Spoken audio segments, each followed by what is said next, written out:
At this point, after seeing episode 6 of Konosuba, An Explosion on This Wonderful World, I am fully convinced that Megumin, if push come to shove, she would attempt human trafficking if the price was right. Now, you might want to say, hey, that's a pretty big extreme. Sure, she wanted to sell off poor old Chomsky if the price was right. But when we really consider the fact that this girl, whether it's, hey, you know what, don't beat up my friend, don't bully my friend, don't manipulate her goodwill to give you money for your so-called sick brother, which actually turned out to be sick as we get confirmed in this episode, she has no problem emptying the coin purse of someone like Union if it's for her own benefit. And the fact that we've had multiple points where she's fully ready to abandon poor Chomsky, whether it's demons trying to pull it away or the right demon comes out saying, hey, you want 300 grand? She's like, damn right I do, I don't have to go back to the potato fields. There's just something about her, and the fact that every time Union sees more of her psyche, she's just either disgusted or shocked and in awe. I'm fully convinced that if she offered the right price, she would sell Union off. If, hell, 100 grand she might have even attempted to do it. I'm fully convinced, I really am. That's kind of the brilliance of her character in this season in general.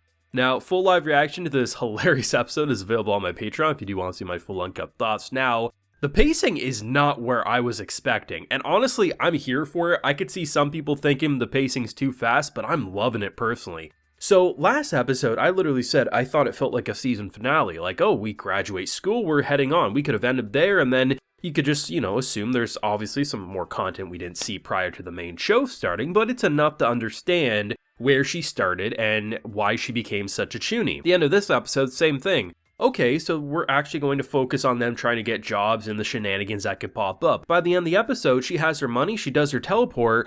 Man, in 2 episodes, we're probably going to see the main Konosuba cast at the pace we're going. I really have no idea where this show wants to go. And seriously, the fact that if I had not seen the episode count prior to starting this show last week and this week, I would have left thinking, oh, that's all there is. Like, the show's over, because this felt like a finish line. You literally end this episode with Megumin getting her signature look, whether it's Union giving her the cloak, whether it's one of the friends giving the staff, whether it's the other friend with the eye patch, which we knew eventually either she would give or maybe she would be the reason she got the eye patch. She gets the whole look, and the fact that we end like that, I'm like, that's a season finale. And while I could see some people maybe thinking the pacing's too fast, for me, I kind of like it. I like the unpredictability, because while I enjoyed the first 4 episodes or so, I think there's something so hilarious and extreme and almost like a whiplash comedy effect of having last episode graduate the school way quicker than I ever thought possible, to then at the end of this episode ending the whole job hunting because you scammed the demon out of her money. I mean, it's no surprise she's kept the money,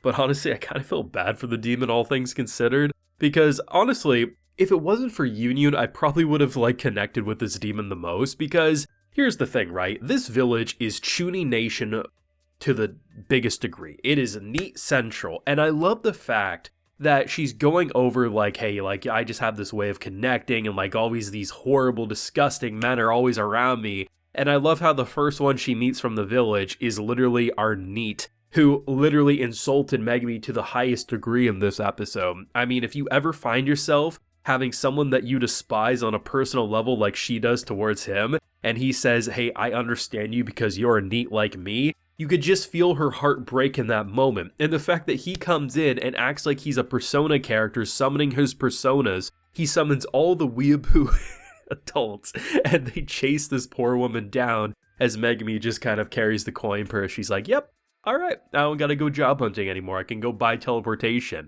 I was totally expecting, the gag would be oh, we're building into her going off by herself, and I thought maybe Union would still tag along or something, right? Because even though we know where Union ends up in terms of the main show, and we know that Megumin and her do separate at some point, I mean, I can't be the only one thinking, damn, I really was expecting them to stick together longer, and I really don't know where we go. At this point, I feel like we're gonna, in 2 episodes, we're gonna be in the main Konosuba show, with just seeing things from different perspectives, and honestly, I like what they're doing. It's definitely faster pacing than I was expecting, but this is one of those cases where even if you're not adapting everything from the source material, I kind of love the whiplash effect of not knowing and entering an episode fully convinced that the next 5 episodes are going to be job hunting, to then ending being okay, we now have 300 grand that we can spend on teleportation. Where do we go from here? And I love that. As I've been saying about this show, it's one of those series that, I mean, if you didn't watch it and you only watched the main show, can you get by on that? Absolutely. But if you have any love for Megumin as a character, you are pretty much doing yourself a disservice by not watching her origin story, because not only do you get a way more deeper bond with her and Union, which honestly, I didn't think I could like that dynamic more than the goofiness we got in the main show, but seriously, there's actually a lot deeper meaning there, even if it is completely ridiculous. Like, I assumed, I mean, when we saw the explosion, I was like, okay, she must just be passing out in the woods, because obviously our boy isn't here to carry her back home or anything. The fact that the first night that she shows her the explosion, and basically she completely lies to her and the Neat's face about the mad exploder, the fact that Union has to carry her ass back home, seeing the first person, but also the background comedy of like, okay, if she was doing that explosion prior to her getting Union's help, she literally was just laying in the forest and just passing out until morning, and that's hilarious to me. I love the meme faces, I love the reaction, I love seeing the sisterly bond between Megumin and her sister, and you know, it's kind of funny because we have seen in the first episode, they have parents, right? But it's just kind of funny to think about how after the first episode, all we've ever seen at her home is literally the little sister and her. So the fact that she's like just kind of casually running away from home, it just kind of feels like she's abandoning her, but at the very least, they kind of had a sweet goodbye of like, hey, you know, go kick the Demon Lord's ass, beat him to a pulp, but come back soon. The show has heart. It has heart and substance, and honestly, the comedy alone would sell it enough to, if you enjoy the Konosuba comedy, you'd be doing yourself a disservice not watching it. But honestly, it does have heart and soul. I like how the joke about the sick brother, I mean, collectively, the anime community had no idea seemingly of what to make of that. Were they lying? Was it partially true? Were they just trying to scam the good nature of Union? And in this episode, they casually remind us like, okay, no, this was actually legit. They weren't scumbags. They just probably felt guilty about knowing they could get money from Union, but knowing that they did need the money for the brother, who basically she's just a brocon to. And I just love the fact that they can remind us of those little moments where if they never touched upon it again, I wouldn't bring it up probably because I would have forgot about it most likely. But I like the fact during this parting scene, they bring it up just for that extra added level of comedy.